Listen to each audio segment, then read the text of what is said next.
품속에서 고통 중에 태어났지만 나를 구원하신 하나님, 날 택하시고 존귀케 하셨네.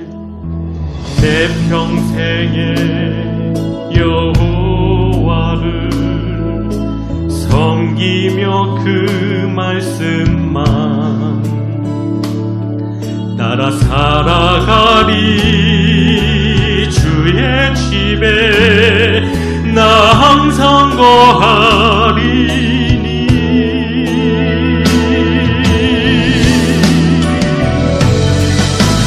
원컨대 주께서 나에게 복에 복을 넣어서 나의 지경을 넓히시고 주의 손으로 나를 도우사 나로 환난을 벗어나 근심이 없게 하옵소서.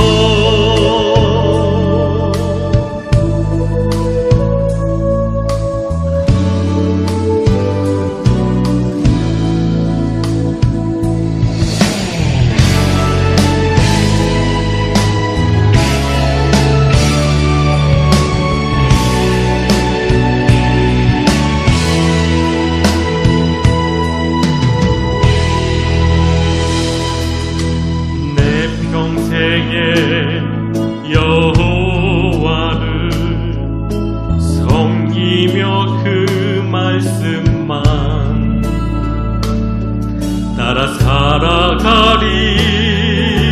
주의 집에 나 항상 거하리니.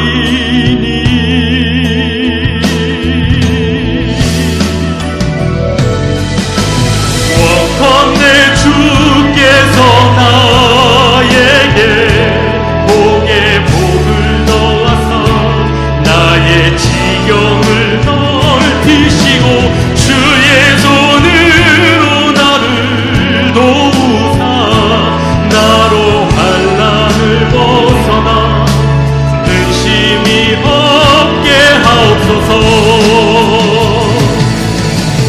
내가 전심으로 여호와께 구하였더니 내 하나님께서 들으시고 내 간구하는 모든 것 허락하셨도다.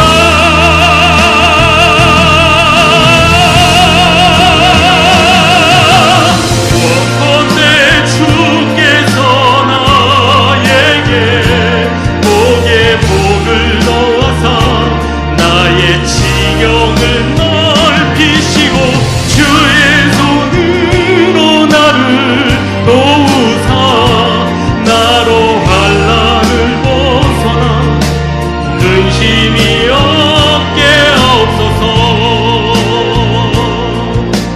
나의 구원 내 주님이여.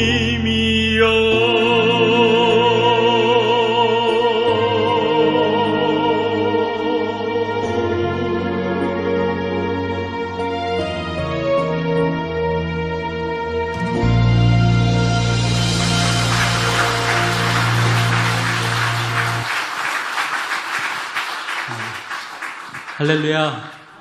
네, 선교사 최영락입니다. 이렇게 박수로 맞아주셔서 감사합니다. 다시 한번 인사드리겠습니다.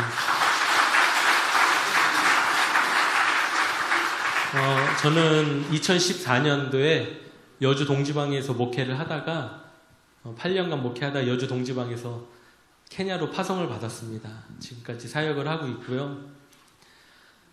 제 스토리를 잠깐만 말씀드리면 제가 처음에 가서 이제 음악 사역을 아이들하고 했습니다. 근데 음악 사역을 하는데 아이들이 점심시간에 공부는 안 하고, 그러니까 이제 점심시간인데 점심은 안 먹고 막 밖에서 공을 차고 노는 거예요. 먼지가 막 일고. 그래서 제가 아이들한테 물어봤습니다. 너희네 점심 시간인데 밥 안 먹니? 그랬어요. 저 같은 경우도 어렸을 때 3교시 끝나면 밥 먹고 4교시 종 땡 치면 나가서 공 찼던 기억이 있어서. 근데 아이들이 하나같이 하는 얘기가 그때 한 80여 명 아이들이 있었는데 점심이 없어요 그래요. 그래서 제가 물었습니다. 그럼 아침은 먹었니? 했더니 아침도 안 먹었대요. 그럼 언제 먹니? 그러는데 저녁에 한 끼 먹는데요. 여러분 케냐 사람들이 보통 이제 빈민가들은 하루에 한 끼 정도 먹는데 언제 먹는 줄 아세요? 권사님 언제 먹을 것 같으세요? 언제 먹을까요? 잘 안 들려요. 저녁에 네, 보통 9시에서 10시에 자기 직전에 저희가 자기 직전에 먹으면 저희는 어떻게 되죠? 네, 역류성 식도염이 걸릴 거예요 아마. 근데 이 아이들은 배가 불러야 잠을 잘 수가 있고 또 저희 때 경험한 건 아니지만 어르신들만 해도 저녁에 막 밥 먹고 뛰어다니면 어른들한테 혼났잖아요. 왜요? 네, 배 꺼진다고요. 마찬가지입니다. 네, 그 아이들이 하루에 한 끼. 지금이 어떤 시대인데요? 2025년.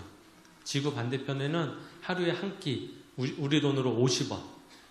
50원이 없어서 한 끼조차 제대로 먹지 못하는 친구들이 있었어요. 그래서 제가 하나님 앞에 기도했습니다. 하나님, 이 아이들이 한 끼를 좀 먹이고 싶은데 방법이 없을까요? 그때 제가 케냐 선교지를 간 지 얼마 되지 않았기 때문에 후원도 별로 없었고 저희 가족이 근근히 살아갈 수 있는 정도밖에 없었어요. 그런데 그때 기도를 들으시고 어떤 목사님이 전화 왔어요.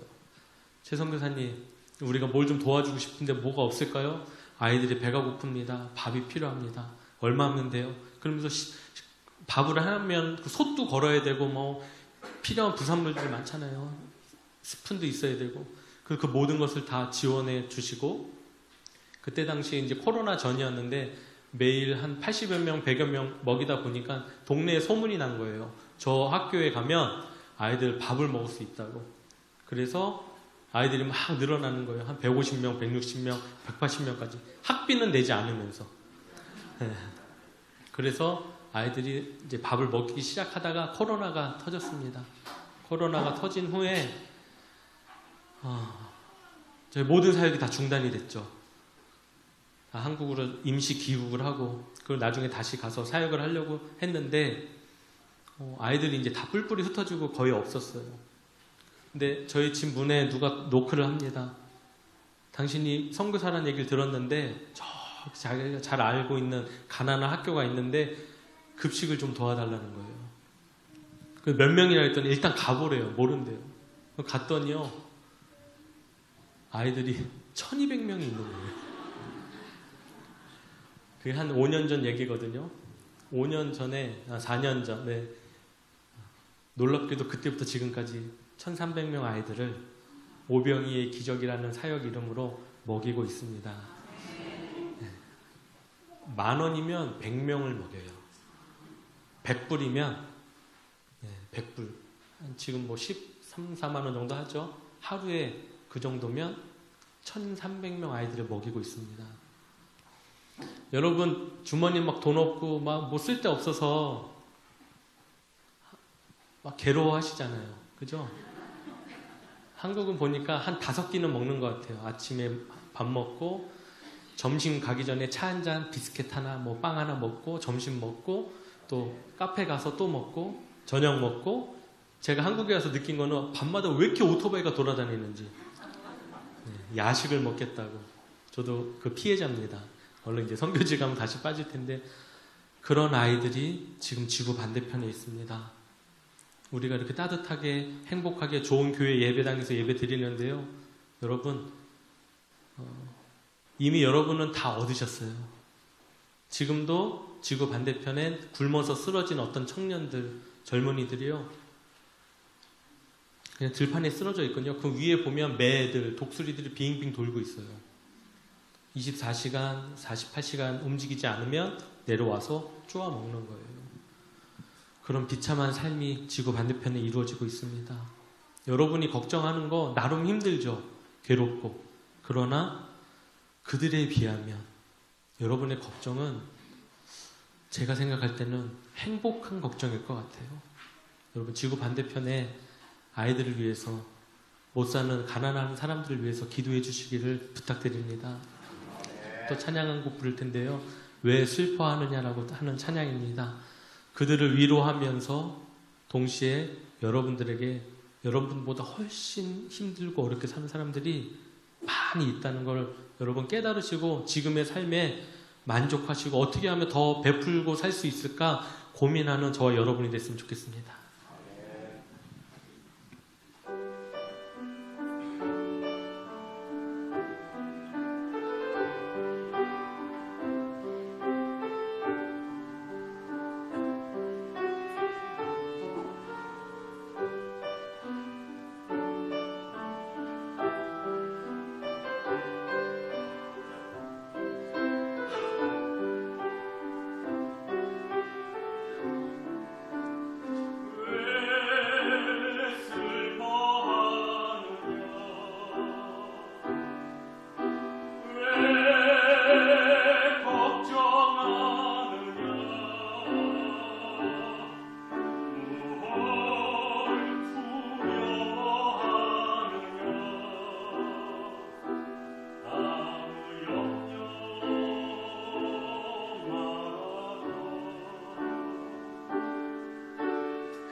감사합니다.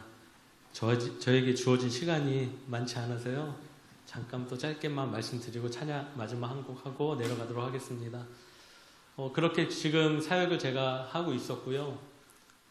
저희가 가족이 너무 이제 객지 생활을 오래 하다 보니까 몸도 마음도 많이 지쳤던 상황이 있었어요. 그래서 안 되겠다. 우리가 안식년을 좀 가져야 되겠다. 그래서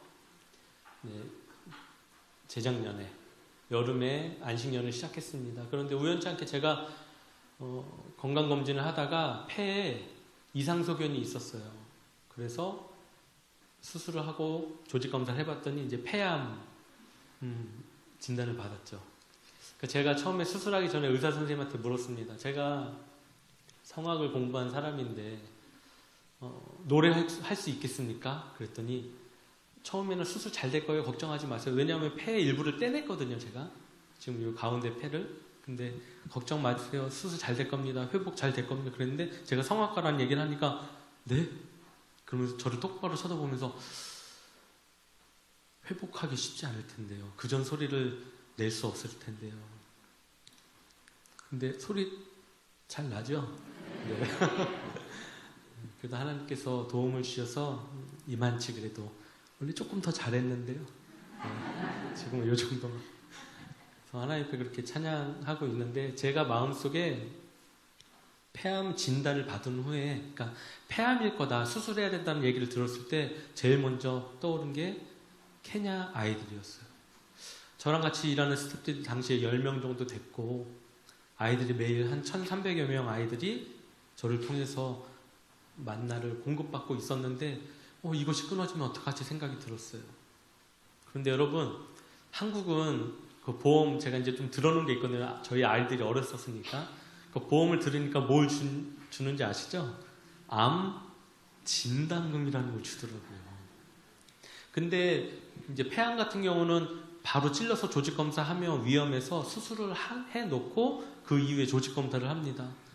근데 의사 선생님이 내일이면 조직검사 결과 나올 거예요. 그러는 거예요. 근데 제가 기도했죠. 뭐라고 기도했을까요? 네? 암이어라? 암이길 바랬을까요? 암이 아니길 바랬을까요? 그래도 여기는 착하시네요. 다른 데 가서 물어보면 암이길 바랬. 남의 암이라고 진짜. 네, 너무 감사해요. 네, 저는 암이길 바랬어요. 왜냐하면 이왕 떼냈잖아요. 떼냈는데 암이 아니라 그러면은 진단금을 못 받잖아요. 그래서 제가 수술하기 바로 직전에 케냐를 갔습니다. 그래서 스태프들 모아놓고 내가 암에 걸렸어. 암에 걸린 것 같다. 수술하고 나면 이제 돈이 나올 텐데 내가 그걸로 곰곰이 생각하다가 그동안은 내가 낚시질을 해서 너희들한테 붕어도 먹이고 뭐 메기도 먹이고 했지만 이제는 너희들한테 낚싯대를 내가 줘야 되겠다. 그러면서 생각한 게 우버 택시를 한 대씩 사주기로 했습니다. 그래서 목표를 5대를 잡고 그 친구들한테 가서 2대를 사주고 또 돈을 모아서 또 한 대를 더 사주고 뭐 그렇게 했었는데 그때 당시에 사준다고 했더니 저보고 그럼 언제 오냐는 거예요. 이놈들은 죄송합니다. 차에 관심이 있지 제가 암에 걸리는지 뭐 이런 상관도 없어요. 그래서 그 친구들이 수익의 30%는 다시 저에게 돌려주면 저는 급식 재료를 사는데 다시 사용을 하게 됩니다. 그래서 지금 현재 4대를 제가 사줬고요. 목표로 한 대가 남았는데 그거는 11월에 다 모금이 될 줄 믿고 11월에 가서 한 대를 마저 사주려고 합니다. 5대만 있으면 그 친구들이 먹고 살고 충분히 먹고 살아요. 왜냐하면 그들의 그 평균 수입이 한 20에서 30만 원 정도거든요. 근데 우버 택시 하면서 버는 수익이 최소 60에서 80만 원, 많게는 100만 원까지도 벌어요. 그들은 한 10여 년간 그 차를 운영할 수 있거든요. 그럼 10년 동안 한 가정의 삶이 회복이 되고 또 1,300명 아이들의 먹을 것이 다 해결이 되고 선교사 없이도 자동적으로 돌아갈 수 있는. 그러면서 그들이 저 대신 복음을 전하고 저 대신 음악 교육을 통해서 음악 교사를 또 만들어내는 그런 사역을 지금 현재 하고 있습니다. 그래서 저희 가족은 저희 부부의 건강상의 이유로 케냐에 다시 사역을 하러 돌아가지는 않고요. 저희는 말레이시아라고 하는 새로운 이슬람 지역으로 방향을 틀어서 내년 1월부터 사역을 다시 새로운 곳에 사역을 시작하려고 합니다. 여러분 혹시 말레이시아라는 글씨가 생기고 케냐, 카페 가면 케냐 AA 막 써있잖아요. 커피 드시다가 저 통통한 폐암 걸렸던 선교사 하나님 지켜주세요. 한마디만 해주시면 돼요.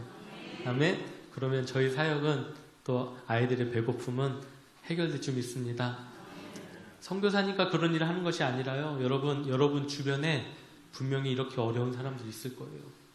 그런 사람들에게 여러분의 삶을 나눠주시고, 제가 마지막 부를 찬양의 가사에 뭐가 나오냐면 서산의 해 지기 전에 돌아오라는 가사가 있습니다. 그분들의 서산, 죽음이죠. 죽기 전에 하나님 앞에 돌아올 수 있도록. 그러려면 여러분이 하나님이 되어야 돼요.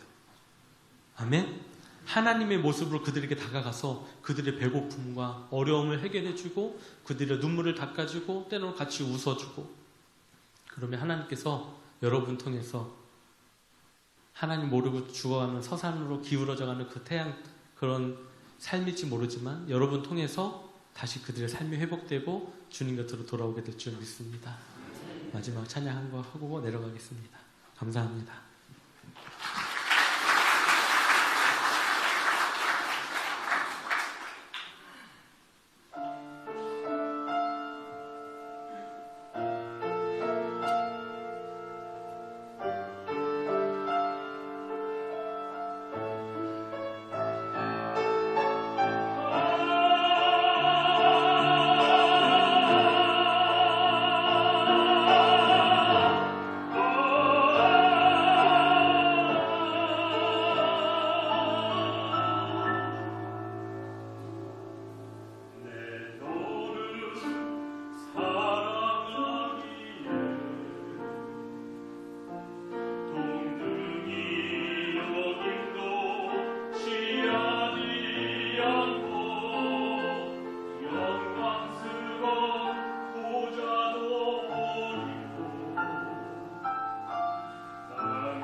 지금